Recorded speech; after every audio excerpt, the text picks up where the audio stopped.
Woo, holy shit. Was that some excitement? Woo!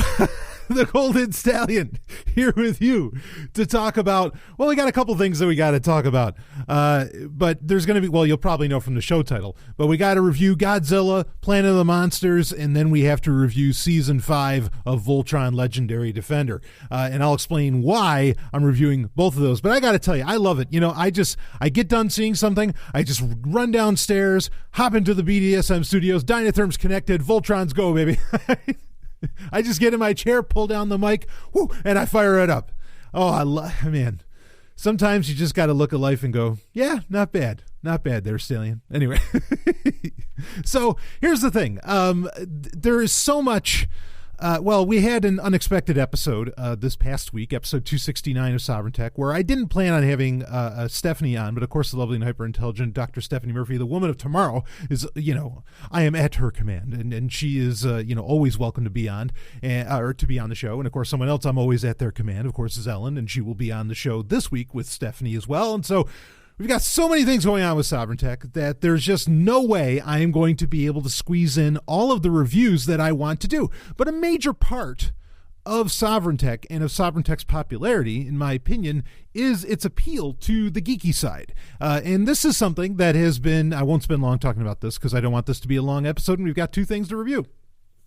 This has been part of Sovryn Tech's DNA since episode 1, and part of my inspiration for having it there are a couple things. One is a magazine that I grew up with, and actually my co-host Robin, he gave me, who does the Star Wars update with me, which that's coming up, and that's going to be some hotness, let me guarantee you that. But years ago, he said to me, he says, the only thing I can compare Sovryn Tech to is Omni magazine. Bingo. Like Omni was this mixture. Omni magazine, way back 70s and 80s and all that, was this beautiful mixture of science fiction and science fact and technology and all this, which is exactly what I've always wanted Sovryn Tech to be, is to have that mixture where you can talk about all these different things. And there's times where, there's more geeky shit part than there is the science fact and the tech, and then there's times where there's more of the science fact and tech than there is of the science fiction. The other thing that inspired me in that, to go in that direction is actually what I have regularly called the greatest podcast in the world and the most important podcast in the world, in my opinion, today, that being Security Now. And Security Now is Steve Gibson. Steve Gibson will often, take a moment during the show, or sometimes more than a moment, to talk up some science fiction. He'll, make book recommendations. He'll talk about movies, TV shows, and whatever else. I disagreed with him about his assessment of the upcoming Netflix series Lost in Space. I figured Netflix should really, just come up with a new show. Don't use the term Lost in Space, because what I saw in the trailer for that looked nothing like Lost in Space. But I talked about that in a recent Q&A. But what a beautiful little segue. The segue into two Netflix originals that had come out in the past 2 months. One of them which had already come out in Japan previously, and the other which really, well, they're pulling stunts with this, but we'll talk about it. So Netflix has been doing some degree of remakes for varying properties over time. Now, in general, so I'm not like full out against remakes, and I don't mean, these terms all get very confusing. In fact, it used to mean, like, rebooting used to mean what remake means today, or reimagining means today. Now people say reboot means that they're restarting the franchise up, but it's still within the same continuity. That wasn't always so. But anyway, regardless, they have been doing remakes for some time now, and just to prove that I'm not against all remakes, I'm a huge fan of what they are doing with Voltron Legendary Defender, which we are going to review Season 5 of here in a minute. But we'll start off with Godzilla, Planet of the Monsters, which is kind of a remake, but then also kind of not, because it was commissioned by Toho. Toho Animation produced it. So yes, Netflix is the distribution. Yes, Japan has had it for months now. We only just recently got it in the States on Netflix. Toho has constantly reimagined Godzilla over and over and over again, or as they would say, Gojira. And I am a huge fan of Godzilla. I am a huge fan of Godzilla. Not anything new for anybody that's listened to Sovryn Tech over the years. I make it a point to do a full review of any new Godzilla movie that came out, and I wanted to do a full review of Godzilla Planet of the Monsters when I watched it back in February. However, I was not, there just hasn't been the time. There's been more important things, more pressing, more irons hot, shall we say, to talk about. So Godzilla Planet of the Monsters, let's start talking about it. But again, yes, I love Godzilla. I mean, I'm a fan of all things kaiju, all things, and will I be seeing the new Pacific Rim movie? Probably, if you're asking about that. But yeah, major fan of all things kaiju. I mean, and not just Godzilla, I mean, I can dig a lot of it. But anyway, I'm not here to talk about that. I've already talked about my love of Godzilla in the past. So Godzilla Planet of the Monsters is from Toho Animation. It is an animated, as in anime, of Godzilla. Now, Godzilla isn't exactly new to animation. There have been varying Godzilla cartoon series in the past, including a very famous one from decades ago that not only had Godzilla, but it also had Godzuki, right? The little Godzilla. That was, I mean, none of them have ever been like the greatest, things to watch in the world. But whatever, Godzilla's not new to animation. Toho has allowed for it to exist in the past. But this is definitely the best entry into the world of anime or cartoons, animation, for Godzilla in history. Just no doubt. This Godzilla Planet of the Monsters is the first part of an actual trilogy. I wasn't sure until actually yesterday whether or not they did money enough to where they were going to make the rest of the trilogy. But we do now know there's like poster, cast lists, all this stuff for the sequel to Godzilla Planet of the Monsters. But Godzilla Planet of the Monsters, in Japan, I think it came out in November 2017. In the States, in the colonies, as it were, in the U.S., it came out in January of 2018.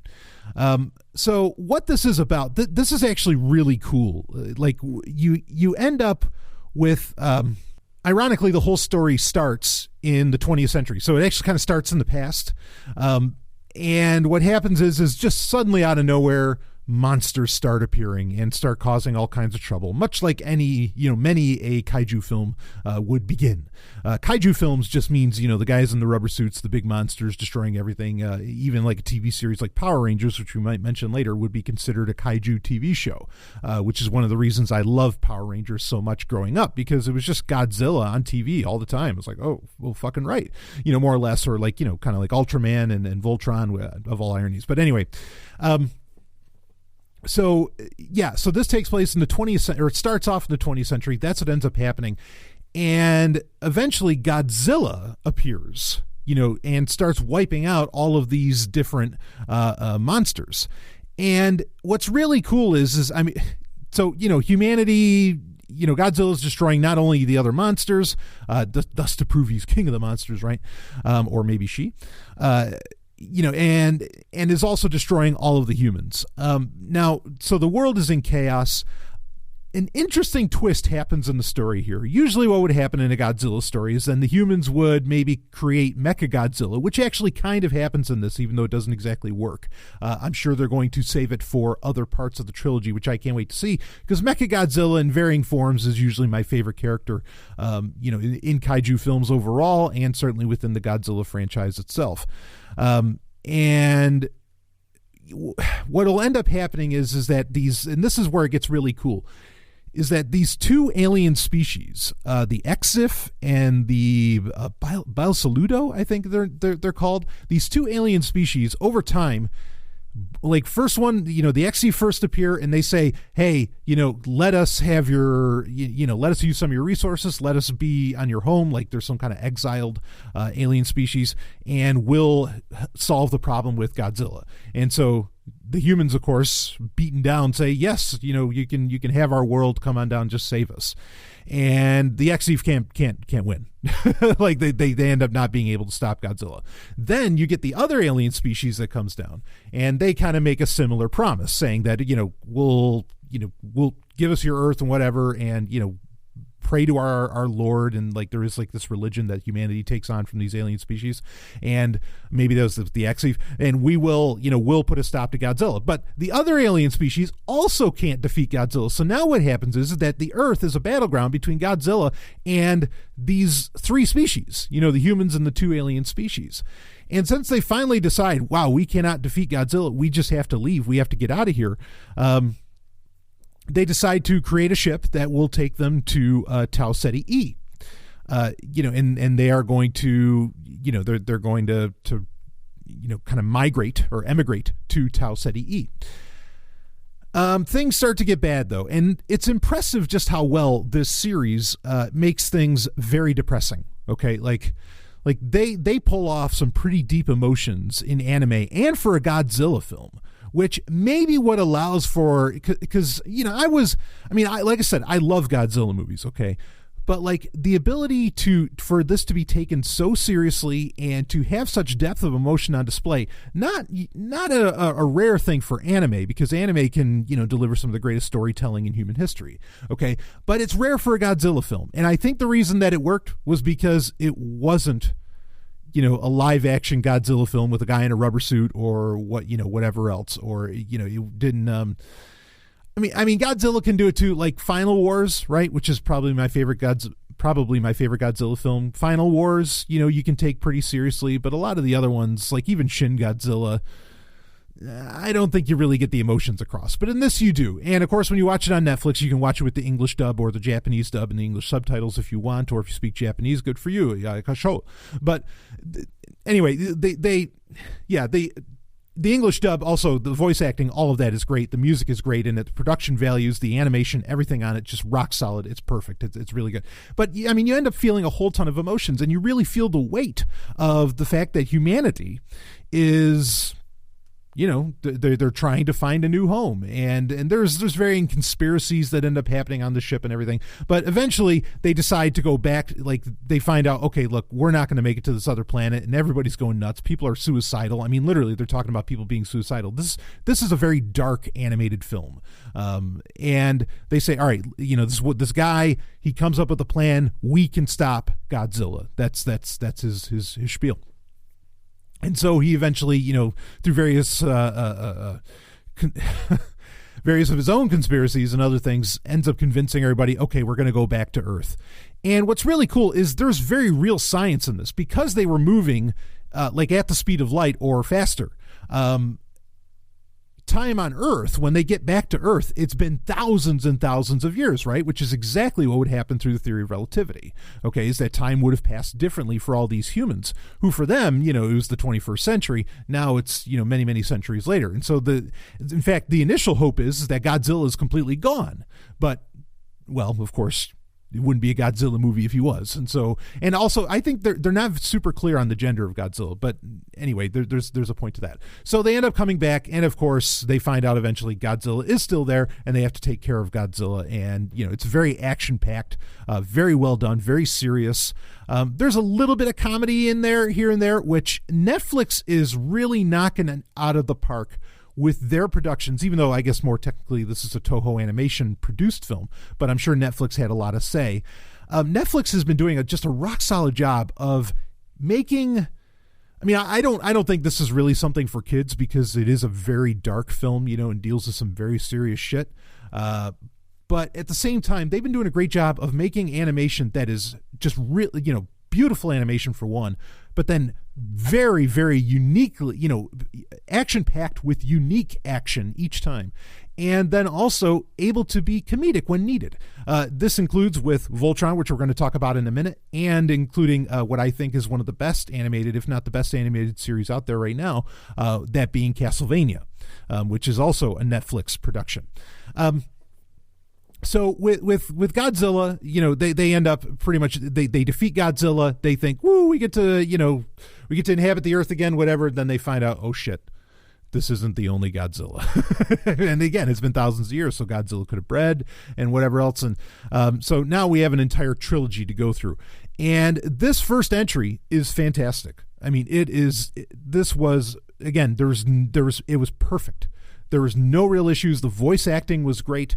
Again, the music was great. Direction was great. Everything in it this was top-notch animation and a beautiful, beautiful new way to express the mythos of Godzilla. I was just very pleased as a Godzilla fan and as a major fan of anime. I really like this. I hope this trilogy goes the distance, and I can't wait to see what they're going to do next, because the action already was at such a high level. I mean, I'm sure Mechagodzilla is going to get come into play in this, but I can't wait for that. I thought this was really, really awesome. If I was going to give it a 1 out of 10, I'd easily give it an 8. I'm not going to give it. I mean, there's points where it feels a little slow.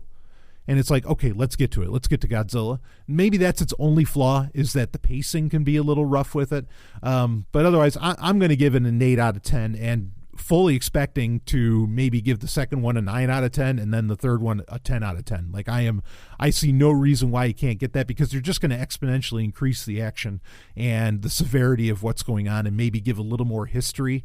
And I think that's going to be brilliant when they explore that, maybe create some conspiracies that the aliens involved, the 2 alien species are getting in with. And I thought that was really actually clever and unique, how they these aliens come to save humanity, but then even they can't stop Godzilla. Like, that was a really, really cool edge to, or a plot device to have, a plot point to have in it, that I think is kind of unique for science fiction in general. So I really, really dug that. I haven't really felt that since V, where the original miniseries of V, where Juliet Paris, or is Parrish? I think it's Juliet Parrish, not Paris.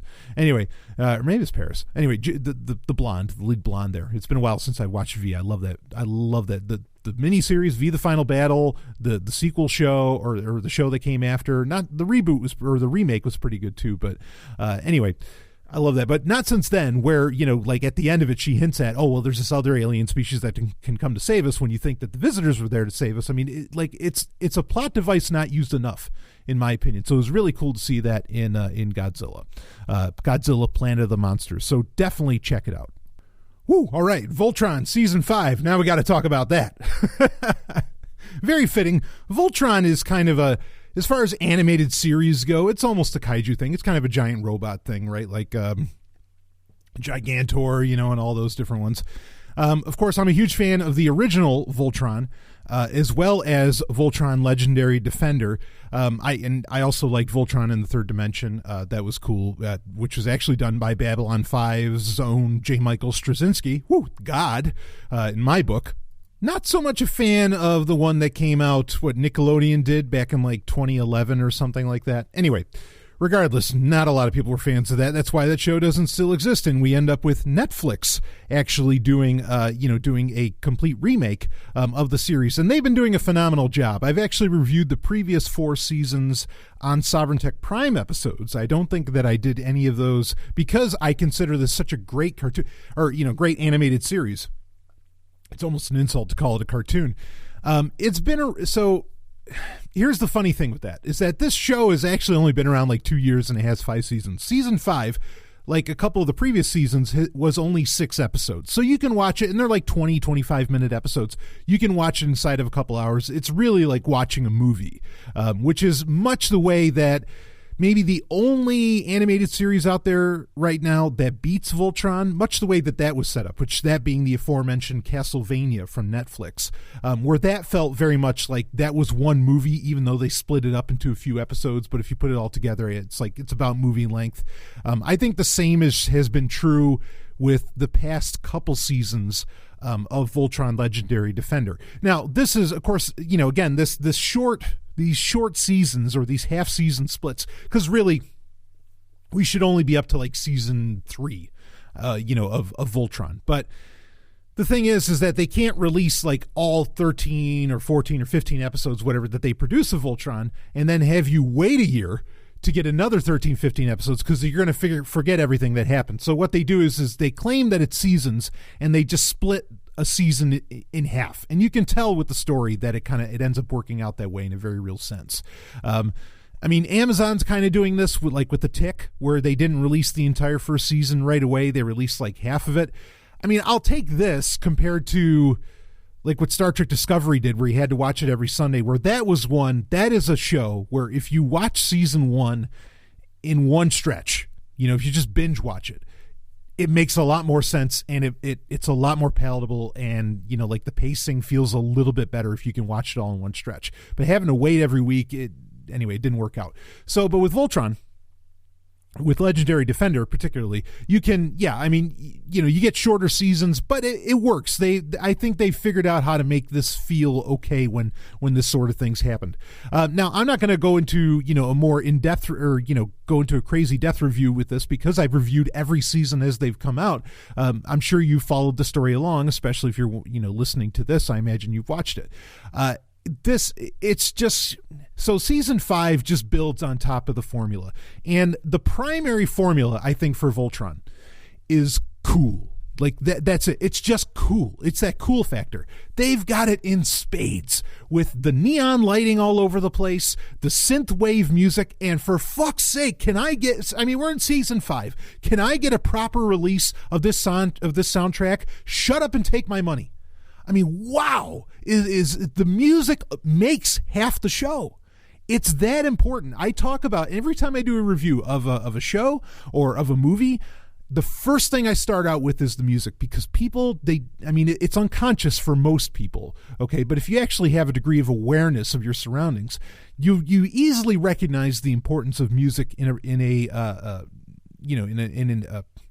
what's the term I'm looking for? In a motion production. Okay, be it, a movie, animated series, whatever.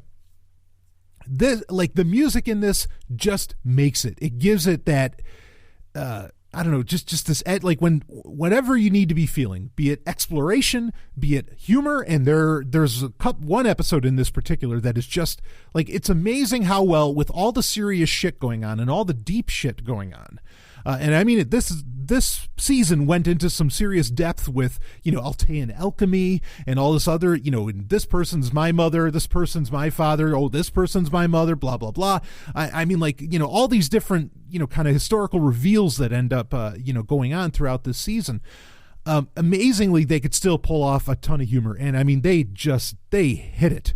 Okay, and when you'll know what I'm talking about with the Golroy robot, you'll figure it out. It was fantastic. But you get some resolution of long-time storylines in this, which is nice because we weren't exactly getting that. But in this season, a lot of things start to come to head. And a lot of, like, now, this resistance against the Golroy Empire now has a base of operations. Pidge's or Katie's, depending upon, which I still love the fact that it was a gal pretending to be, pretending to be a guy to get into the academy and everything. Like, I love that storyline with Pidge in this. One of the beautiful things that they've done with the remake. But they end up, her and her brother end up finding their father, and they get her father back and take him safely to Earth. He doesn't die off. They don't use that as kind of an emotional hook. That was well done. Everything going on here is just cool. And what they've gotten to the point where, I'll tell you, when I was a young person, I'm not old, but when I was a younger person, okay, tweened, teen, whatever, and I was like playing with my action figures and everything, or when I would write like scripts and stories and stuff, which I used to do all the time in fan fiction and everything. This is exactly how I would write shit. That's what, when I watch this show, that's what I love about it. It's like, this is the way that I like to tell stories, where you can get it to a point, you build up this foundation where, okay, you learn about the characters, you get enough about the characters, whatever, and you get some scale and scope to the universe that you're in, which season 3 spent some time, exploring, letting us see the bigger nature of all this, or like just how big this galaxy is. And season 1 and 2 gives us, kind of our, like, the basis for our characters and everything. And so it's great that they got to spend the time to do that, right, in all these episodes. Now, all you have to do, it's all presentation now. And that's where that cool factor comes in, right? Okay. Like, for me, when I'm using the Sovryn, when I'm, writing for the Sovryn universe, how I shortcut this is that most of you listeners know the voice actors, or should I say voice actresses, that are involved. And so you already have mental pictures and you already have some idea because they've been on the show or whatever, and you already have some idea of who they are. And I'll base a lot of the characters based upon who the person actually is, and I'll just, turn up certain aspects of their personality and ability, up to like 13, 14. Okay, so that gives you the shortcut, and then I don't have to spend a ton of time on character exposition, and I can just get to the cool or the sex or whatever else, right? So Voltron Legendary Defender is to this point, and you really see it in Season 5, where everything is just like, you can just do these quick dramatic twists where suddenly, oh, that person's my mother. Oh, this is the secret land of Alder, or not Alderon. What is it? Odoron or something like that, which is this, the mythical home of Altean alchemy and all, which I think is really cool to get into the alchemy and everything. Which, another thing, Netflix is really putting out some pretty... Yeah, I think there's some depth to these animated series like Castlevania and Voltron now. Even I think there's some deep shit that they're trying to explore, deep historical stuff, or at least they're using allegories and kind of folklore. This is very commonplace on Earth, and they are trying to, or in actual Earth history, human history, that they get to kind of parlay through aliens, which is pretty cool. But I think there might be some truths getting laid out in all this. But anyway. So you get these and you just get like these tremendous action sequences. They're just really intense. Prince Lotor is easily, and I think I said this in the review for Season 4, easily my favorite character in the show. He is so cool. He is, in fact, he's really maybe more of a Moriarty, but he's definitely a Holmesian character, a Sherlock. Like, he's almost a type of Sherlock Holmes, which always, any time a character in a franchise is the one that they kind of base on Sherlock Holmes, they instantly become my favorite character. And sometimes it'll take me a little while to realize that they're a type of Sherlock Holmes, for me to realize it. Like Thrawn, Grand Admiral Thrawn in Star Wars, my favorite Star Wars character. Why? Because he's Sherlock Holmes. That's effectively it. And Sherlock Holmes was, such a seminal figure in my history of enjoying fiction. That actually had a lot to do with, how I was able to perceive the world, frankly. I mean, reading, I've said this many times. If you want to teach kids, if you want them to go to school, you want them to get an education, as soon as they can read it, you have them read Sherlock Holmes, and they will understand logic just from reading the original canon. They don't need to go to school. Okay, that'll teach them to read. The rest will fit into itself, and just hand them over the works of Conan Doyle. But anyway, I feel like Lotor has really, even though he's evil, he's very much a Holmesian character. And I really dig that. And I like what he's got going on. He's, kind of the seduction with Princess Allura, which is amazing because this is technically more of a kid show. Godzilla Planet of the Monsters, I wouldn't call that kid stuff.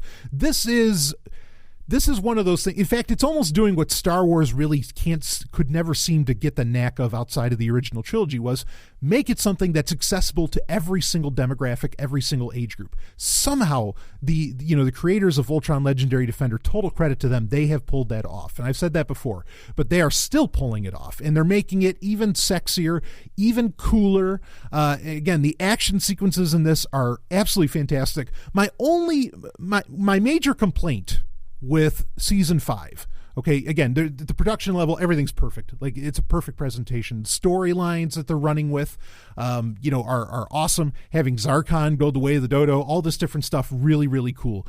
Finding out, more about the history, of Hagar the Witch. Really, really cool stuff. Okay, my only problem is, could we get a season of Voltron where Voltron is actually like okay at the end of it? It seems like they have to end every season with the cliffhanger being Voltron, either a lion's missing or they're all separated, or you can never have Voltron come in full force at the beginning of the next season. And I'm getting a little annoyed with that. Like, that's becoming too popular of a cliffhanger, or too prevalent of a cliffhanger to use for Voltron Legendary Defender. Because at the end of this one, when they go towards the white hole, which, nice use of science, boys. Okay. What was it, like 2006? I think when the first potential white hole was found. It's still kind of a hypothetical thing, but that was really cool to have that white hole. I want to talk about that more in a second. But, it all powers down all the lions. And it's like, oh, well, fuck.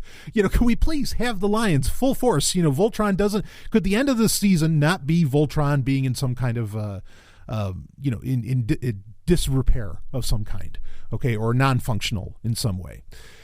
Anyway, so when they go to the homeworld of Altean alchemy, so the last episode, the sixth episode, which is the last episode of season 5, the name of the episode is White Lion. As soon as I saw it, I was like, oh my God, yes, give us a sixth lion. Like, this would be so cool. This would be very Power Rangers, right? Where suddenly, you have Megazord, and then suddenly, the Green Ranger comes into the game, or in later seasons, you have the White Ranger, right? And you either end up with Tiger Zord or White Tiger Zord, or you end up with, like the Dragon Zord, right? With the Green Ranger. I think, and maybe they'll still do it. Now, you find out what the White Lion is. It is actually something like that. The title wasn't a bait and switch or anything. But I would love it if they introduced a sixth lion. I think that would be so cool. They have all, they don't have to rely on like trying to, back like the original Voltron, where they more or less had to splice things together, from, Beast King Go Lion, which was the, Japanese version of it. This is one where they can do whatever they want. And I hope they bring that in, because you have the character of Keith, who's, still working with the Blade of Marmora, which is really cool, like this ninja sect of the Galra. He didn't get a whole lot to do in this season, so I kind of hope he comes back. I mean, there's a chance that what they're going to do, because now that Shiro is flying Black Lion again, which Keith was for a little while, Shiro maybe they'll end up killing him off, because you're certainly finding out something's not right with Shiro, when you think that everything's been right with him, but now you're finding out, oh shit, what's going on in his head. So I hope that I don't want them to kill him off in season 6. What I want them to do is either give Shiro White Lion or give Keith White Lion, create a White Lion in the first place. And then you could have like a super Voltron. I think that would be so badass. Like, that is the direction I really want this to go. And I hope that actually happens. I really, really do. Or hell, have Lotor do a full face turn. I mean, you can tell that he's still the bad guy and he has some kind of plan going on. But I would maybe have him do the full face turn. I don't care, and let's get, well, I'll tell you one thing. I want to see, we better see Lotor and Allura, get busy like that. I want that to happen in a bad way. I mean, that even happened more or less in the original Voltron. Of course, it was kind of a weird thing, but we won't get into that. That was really a kid show, but not that Beast King Go Lion was, that it was based off of. But anyway, so let's see White Lion happen, make it a real thing, and hell, even play the band if they want, right? Transformers. Wasn't that White Lion that did the theme song for Transformers the movie? Boy, that's fucking awesome. Anyway, make that happen and give it to Keith or Shiro. That's what I say. I want to see that. I don't know if it's going to happen, and I'm not going to make it a prediction, but boy, I hope it does. So anyway, Voltron season 5. Yeah, this is where the series is just really coming together. It can kind of feel superficial because there's so many moments that you can just tell are just pure design for coolness. But when you get towards the end, I think you still feel the depth and everything, but you still get the humor. You're getting a full spectrum of human emotions, still within it. It's not just all looking cool, but damn, you can't get over just how cool this series is. Especially in season 5, like almost every shot, just something really badass is happening. And I enjoy the hell out of it. And something like really epic is happening at the same time. It almost burns you out. So it might even be a good thing that this was only 6 episodes. Might even be a good thing. Anyway, I'm going to end it off saying this because, like I said, I didn't want this to go long. I'm a little concerned that Netflix is not releasing some of their series, some of the things that they're doing. They're not actually doing physical releases of it. This is why the torrent community needs to still exist. But boy, do I hope that happens. I mean, I will gladly get the Blu-rays of Voltron Legendary Defender, whenever there's like a complete series of it. Not that I want it to end anytime soon. There's obviously a ton of story to tell. even after what happens with the Gulra Empire, because they've really created a very large galaxy, a very large universe with this, that they could go the distance. I think they could do all kinds of wild stuff. Not that they need to go to vehicle Voltron or something, but I think some fun things could really be done with it. And I think, actually something else that really struck me with the mythology, not just the size of like the physical universe that they're creating and the amount of aliens and all this different stuff, but the mythology that they're creating, I could easily see prequel shows being done with this, that have to do with Allora's father and, like the ancient history of the Alteans. And I would watch that. I would watch the fuck out of that. So this is probably, it's kind of a toss up between, and I'm going to give it to Voltron for now, but I'd say the best animated series going right now is Voltron Legendary Defenders at the top spot.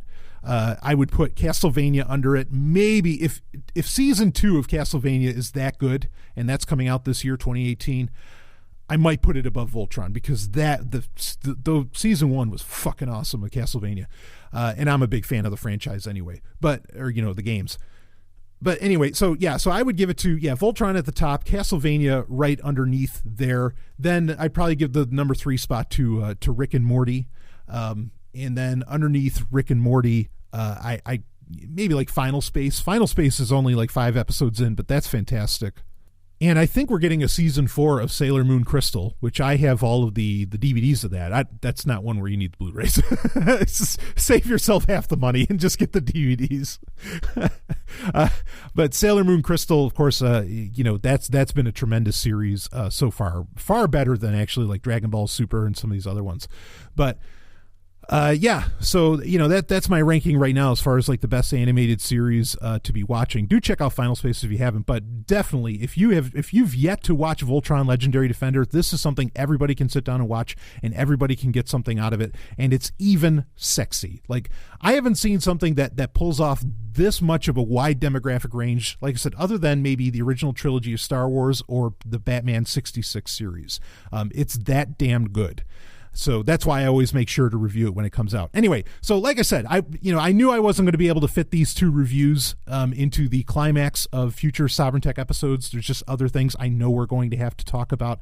And I have so many other things planned that I figure, okay, let's just sit down, let's record, a quick review of these 2 things, get it out there. That way I've done it and I feel better about myself, and I can do a memory dump from my brain. Woo! And we are ready to fly and get in Voltron ourselves. I want Black Lion, but triple Black Lion. You give it to me, baby. I want it. Woo! All right, here I come. Woo! All right, hey, I'll see you on the other side. Great stuff coming out for Patreon over the next couple weeks too. Believe me, you're gonna love it, and you're not gonna believe who comes on. Woo! Awesome stuff. All right, see you on the other side.